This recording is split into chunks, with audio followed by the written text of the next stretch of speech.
Hello दोस्तों, आज की इस वीडियो में हम लोग डिस्कस करेंगे पंचायती राज व्यवस्था। दोस्तों, हर शिफ्ट में पंचायती राज व्यवस्था से क्वेश्चन पूछे जा रहे हैं। तो आज हम लोग 70 महत्वपूर्ण प्रश्न डिस्कस करेंगे जो आने वाले शिफ्ट के लिए इंपॉर्टेंट बन सकते हैं। तो ये वीडियो आप लोग के लिए काफ़ी इंपॉर्टेंट है। तो वीडियो को आप लोग शुरू से अंत तक देखिएगा। चैनल पर नए तो चैनल को सब्सक्राइब करके बेल के आइकन बटन को प्रेस करके ऑल पे कर लीजिए, जिससे कि आने वाले वीडियो का नोटिफिकेशन सबसे पहले आपको मिल सके। तो चलिए दोस्तों, वीडियो को हम लोग शुरू कर लेते हैं। देखिए, फर्स्ट क्वेश्चन आपका क्या है। भारतीय संविधान के किस भाग में पंचायती राज से संबंधित प्रावधान है? तो देखिए, भारतीय संविधान के किस भाग में पंचायती राज से संबंधित प्रावधान है?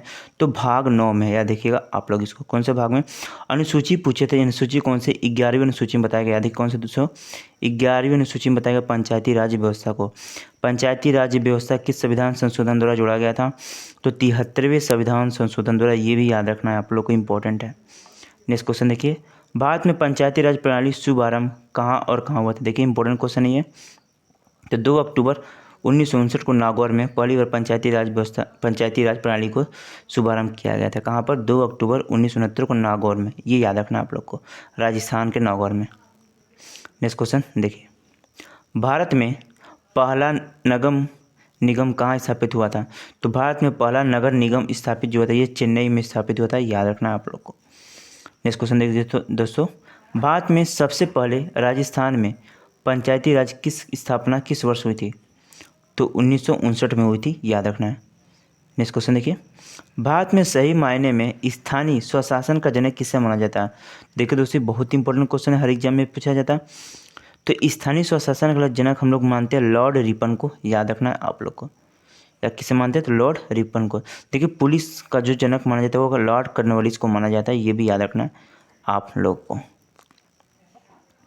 नेक्स्ट क्वेश्चन देखिए दोस्तों, भारत में सामुदायिक विकास कार्यक्रम कब आरंभ हुआ था? तो 2 अक्टूबर 1952 को आरंभ होता है। याद रखना है इसको आप लोग को।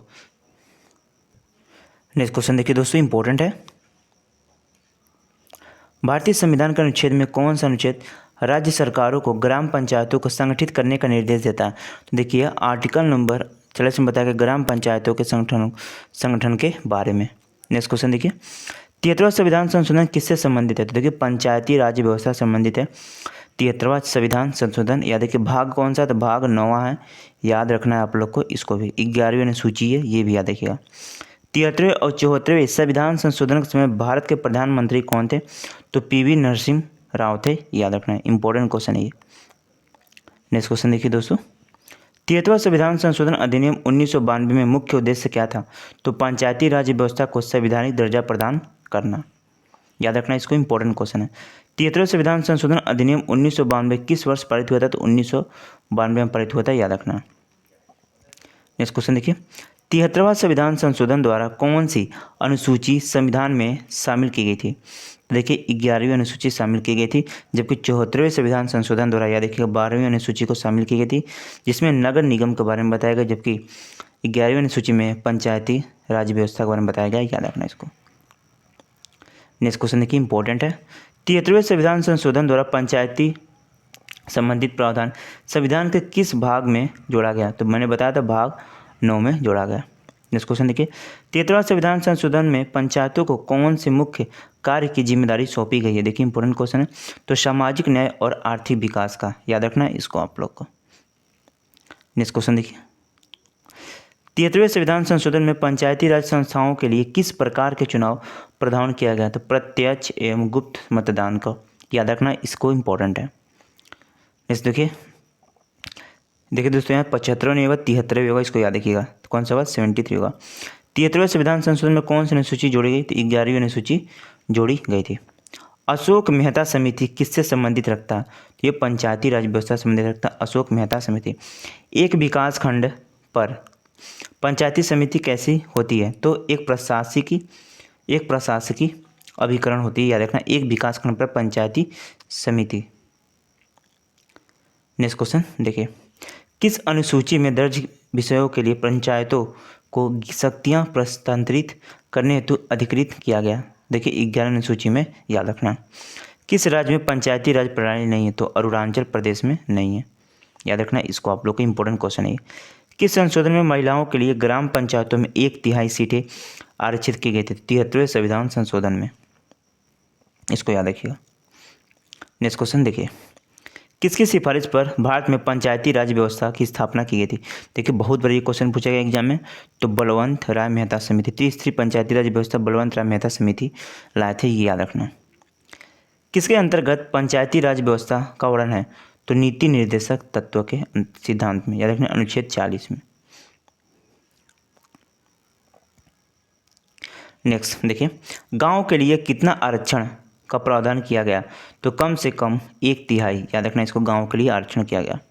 ग्राम पंचायतों का आय का स्रोत क्या है? तो मेला व बाजार है, याद रखना, मेला व बाजार का कर।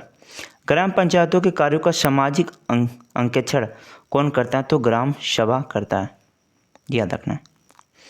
नेक्स्ट क्वेश्चन देखिए, इंपॉर्टेंट है। ग्राम सभा को गांव की संवैधानिक संस्थाओं के रूप में मान्यता किस संवैधानिक संशोधन से मिली थी? 73वें संविधान संशोधन 1992 द्वारा। छत्तीसगढ़ में सरपंच उप सरपंच के विरुद्ध गठन को कितनी अवधि तक अविश्वास प्रस्ताव नहीं लाया जा सकता? तो 1 वर्ष की अवधि तक, याद रखना इसको। छत्तीसगढ़ सहित अविभाजित मध्य प्रदेश नवीनतम पंचायती राज कब लागू किया गया? तो देखिए 25 जनवरी 1994 को। नेक्स्ट क्वेश्चन देखिए दोस्तों, इंपॉर्टेंट है। देश के सामाजिक और सांस्कृतिक उत्थान के लिए कौन सा कार्यक्रम चलाया गया था? तो सामुदायिक विकास कार्यक्रम, याद रखिएगा। देखिए इंपॉर्टेंट क्वेश्चन है नेक्स्ट। देश में त्रिस्तरीय पंचायती राज व्यवस्था को किन राज्यों में सर्वप्रथम अपनाया गया था? तो राजस्थान के एवं आंध्र प्रदेश में अपनाया गया था, याद रखना इसको, सर्वप्रथम। नगरीय स्थानीय स्वशासन निकायों को चुनाव करवाता है? तो राज्य निर्वाचन आयोग, यानी जो राज्य निर्वाचन आयोग है यह नगरीय स्थानीय स्वशासन निकायों का चुनाव कराता है, याद रखना। पंचायत का कार्यकाल कितना वर्ष का होता है? तो 5 वर्ष का होता है, इसको याद रखिए। पंचायत के कार्यकाल का आरंभ कब से माना जाता है? तो पंचायतों के प्रथम अधिवेशन के लिए नियत तारीख से, याद रखना इसको, इंपॉर्टेंट क्वेश्चन है ये। नेक्स्ट क्वेश्चन देखिए, पंचायतों को चुनाव कराने हेतु निर्णय किसके द्वारा लिया जाता है? तो राज्य सरकार द्वारा, इसको याद रखिए। नेक्स्ट क्वेश्चन देखिए, पंचायतों के विघटन के बाद कितने समय में पुनः निर्वाचन आवश्यक है? तो विघटन की तारीख से 6 माह से पहले तक, ये याद रखिएगा, इंपॉर्टेंट है ये। आइए नेक्स्ट क्वेश्चन देखिए दोस्तों, पंचायत चुनाव लड़ने के लिए न्यूनतम आयु सीमा क्या रखी गई है? तो 21 वर्ष लड़िए पंचायत चुनाव लड़ने के लिए। पंचायत समिति की गठन किस स्तर पर होती है? तो प्रखंड स्तर पर होती है, याद रखना। पंचायत स्तर पर राज्य सरकार के प्रतिनिधित्व कौन करता है? तो ग्राम प्रधान करता है, या देखिए पंचायत स्तर पर राज्य सरकार का प्रतिनिधित्व ग्राम प्रधान करता है। नेक्स्ट क्वेश्चन देखिए, पंचायती राज का मुख्य उद्देश्य क्या है? तो जनता के प्रशासन में भागीदारी योग्य बनाना पंचायती राज का मुख्य उद्देश्य है।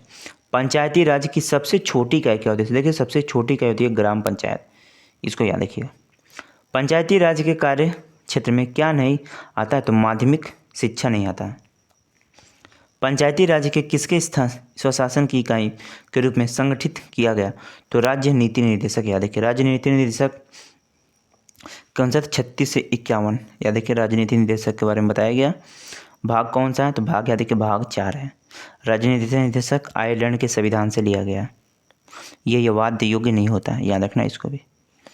पंचायती राज प्रणाली कहाँ नहीं है? तो अरुणाचल प्रदेश में नहीं है। पंचायती राज की प्रणाली किस पर आधारित होती है? तो सत्ता के विकेंद्रीकरण पर आधारित होती है, याद रखिए। पंचायती राज प्रणाली में ग्राम पंचायतों का गठन किस स्तर पर होता है? तो ग्राम स्तर पर होता है, याद रखना इसको। इस क्वेश्चन देखिए दोस्तों, इंपॉर्टेंट है आपका। पंचायती राज क्या प्रदान करता है? तो स्थानीय स्तर पर लोकतांत्रिक प्रशासन प्रदान करता है पंचायती राज।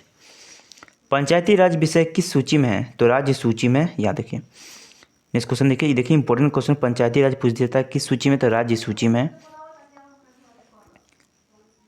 पंचायती राज संस्था अपनी नीति हेतु किस पर निर्भर होती है?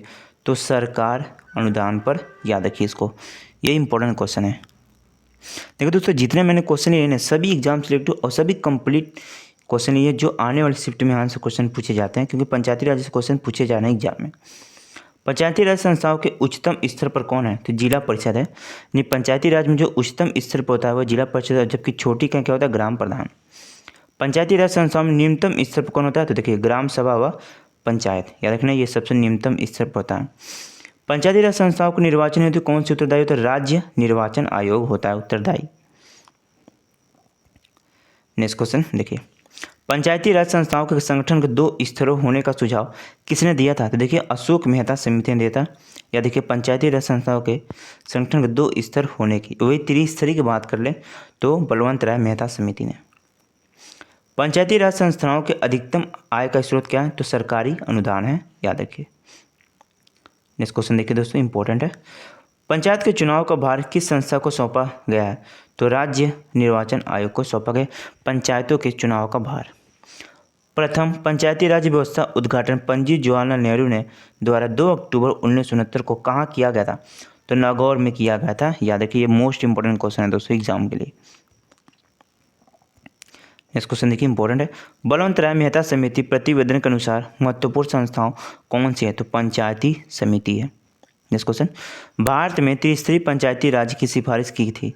तो बलवंत राय मेहता समिति। यानी भारत में त्रिस्तरीय पंचायती राज व्यवस्था की सिफारिश की थी तो बलवंत राय मेहता समिति ने। वही द्विस्तरीय बोल रहे हैं तो अशोक मेहता समिति। रायपुर को नगर निगम का दर्जा कब मिला? तो वर्ष 1967 को मिला था। लोकतांत्रिक विकेंद्रीकरण का सुझाव किसके द्वारा दिया गया? तो बलवंत राय मेहता समिति के द्वारा, बलवंत राय मेहता के द्वारा, याद रखना। लोकतंत्र विकेंद्रीकरण की योजना प्रस्तुत करने वाली समिति कौन सी थी? तो सादिका अली समिति थी। याद रखिए, लोकतांत्रिक विकेंद्रीकरण की योजना प्रस्तुत करने वाली। नेक्स्ट क्वेश्चन देखिए, संविधान की 12वीं अनुसूची में क्या? तो पंचायती राज्य यानी नगर निगम के बारे में बताया गया। याद रखिएगा, 12वीं अनुसूची में जो जोड़ा गया था 74वें संविधान संशोधन द्वारा। नेक्स्ट क्वेश्चन, संविधान की 11वीं अनुसूची में कितने विषयों में शामिल किया गया? तो 29 विषयों को शामिल किया गया संविधान की 11वीं अनुसूची में। संविधान की 11वीं अनुसूची में क्या सम्मिलित नहीं है? तो पंचायतों का कार्यक्रम। तो संविधान की 11वीं अनुसूची में क्या सम्मिलित है? तो पंचायतों का कार्यक्रम। नेक्स्ट क्वेश्चन देखिए दोस्तों, इंपॉर्टेंट है ये।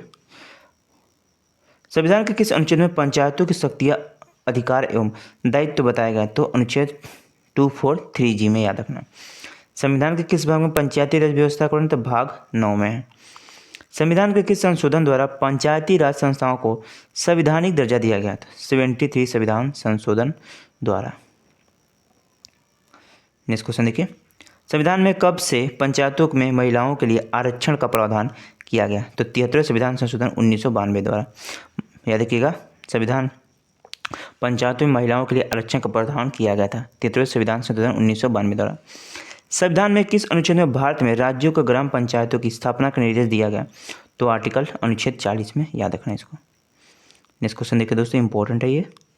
संविधान में पंचायतों की आर्थिक स्थिति को मजबूत करने के लिए सुझाव देने वाली संस्था कौन सी थी? तो राज्य वित्त आयोग संस्था थी। याद रखिए, संविधान में पंचायतों की आर्थिक स्थिति को मजबूत करने की संस्था थी राज्य वित्त आयोग संस्था।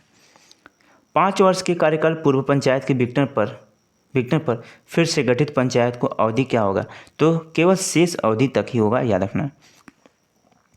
नेक्स्ट क्वेश्चन देखिए दोस्तों, नेक्स्ट क्वेश्चन थोड़ा मिस्टेक हो गया, इसको छोड़े थे। नेक्स्ट क्वेश्चन देखिए, पंचायती राज दिवस कब मनाया जाए? देखिए इंपॉर्टेंट क्वेश्चन है। तो 24 अप्रैल को पंचायती राज दिवस मनाते हैं।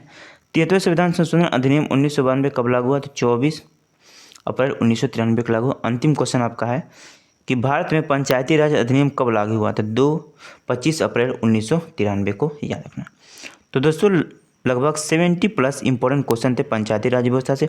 इससे बाहर आपके एक भी क्वेश्चन नहीं पूछे जाएंगे। तो सभी क्वेश्चन इंपॉर्टेंट थे, आने वाले शिफ्ट में आज क्वेश्चन पूछे जाएंगे। तो वीडियो पसंद है तो एक लाइक कीजिएगा, चैनल पर तो सब्सक्राइब कर लीजिएगा। चलिए चलते हैं, धन्यवाद, वंदे मातरम।